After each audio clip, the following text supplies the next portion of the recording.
Welcome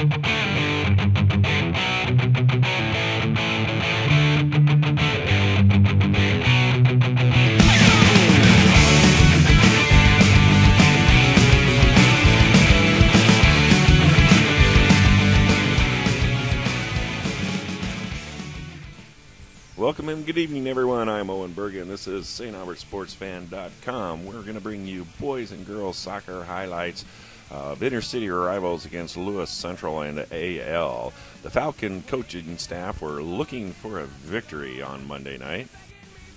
Lewis Central had the possessions and shots on goal advantage in the first half, but the teams went to the intermission scoreless.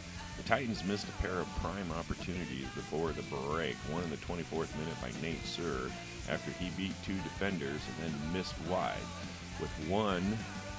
With 7 seconds left, Miguel Ramos had an open shot but skimmed the crossbar. Both were less than 10 yards away. The Titans kept the pressure on the Falcons for most of the first half, and here you see senior Brendan Stepney coming up with a great save. And here we see Alex Hillers feeding Jerry Orozco for the match's lone goal in the 47th minute. The unrated Lewis Central Titans coming up big at the start of the second half. The Falcon defense stiffened for the rest of the second half after allowing a single goal in the 67th minute. Twice the Falcons thought they might have the equalizer. Once in the 51st minute, line judge said that goalkeeper Nate Pettipier was pushed over the goal line after making a save. Then again in the 67th minute when Cole McBride was ruled offside before his header found the back of the net.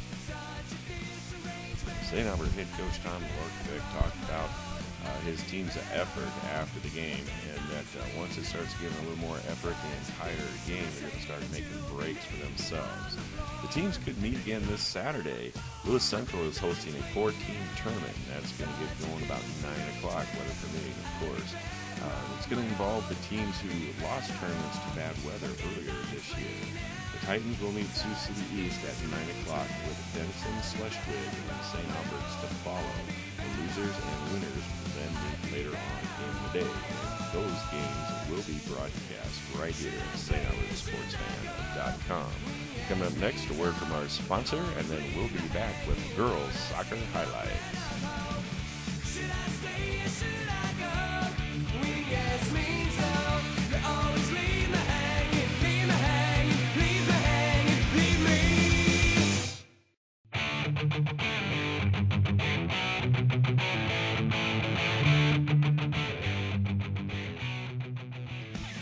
If your family or business has a big move to make it with Holiday Van and Storage. Across town or cross country, Holiday Van and Storage supplies everything you'll need, including packing and unpacking service. They also offer free estimates and short or long-term storage options. Mike and Linda Golitzer at Holiday Van and Storage. Always glad to help you move.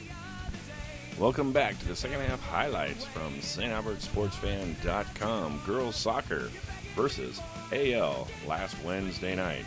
The Class 1A number 3 ranked Saints, playing in their 5th game in 5 days, sure got plenty of help from the bench in a 4-1 victory over Class 2A number 12 ranked Abraham Lincoln. Coach Saylor said after the game, "We have a good bench, a very, very good bench." This was one of those games where the score doesn't actually reflect the type of contest that it was. AL, for the most part, had control on the offensive end for a majority of the game, outshot the Saints 22-16, and misfired on a handful of open looks while controlling the ball inside the box. One of the reasons that the Saints have been so successful this year is the play by Allie Cox, number 11. She leads the team in scoring with 14 goals so far, and the senior looks for a return trip. Katie Cook, another reason right there, as shown by her good goaltending abilities, also has the ability to find the open Saint, this time in the middle of the field, sees Allie Cox, who hustles back. Nice header there, dribbles the ball, good quick sidestep to the left, shoots and scores. That puts the Saints up by 1, 6 minutes into the contest. The Saints never looked back from that point on.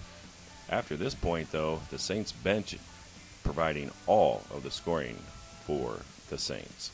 Defensively for the Saints, they have cruised to 5 shutouts this year. AL coming within 6 seconds in this contest of their first shutout loss. The center defenders for the Saints and that back line really have held their own this year, which includes, in part and partial, sisters Maddie and Libby Munger, Emily Rendoni, Nevada Meese, Mary Kaysen, and of course goalkeeper Katie Cuck.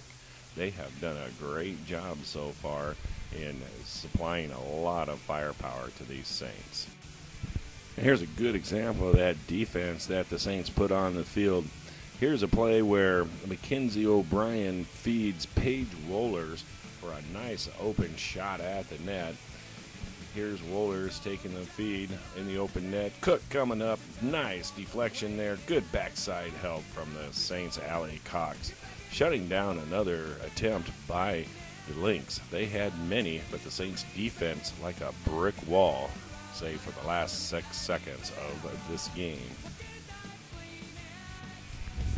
You don't think soccer is a tough sport? Enough said. That's a hard legal tackle right there. Actually, 2 Saints hitting the ground off of good hard plays by the Lynx. That was Grace Wettengale who went down hard on that tackle. She would rebound nicely, however, coming up here on a nice defensive sequence where Allie Cox will sneak in here and intercept the pass into the middle of the field. Dribbles past a couple of defenders. Nice lead pass to Alexa Murphy, who is running past 2 AL defenders. Stops, pops, the shot is blocked just out of camera range. Grace fires a 30-yarder over the head of the goalie in for the score. Saints lead 3-0.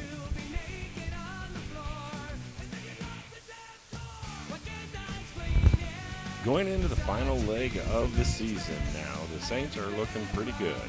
They're healthy. They seem to be in pretty good shape after this grueling 5-game and 5-day stretch.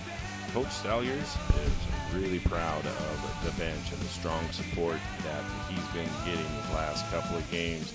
That's what they're going to need for their state playoff run.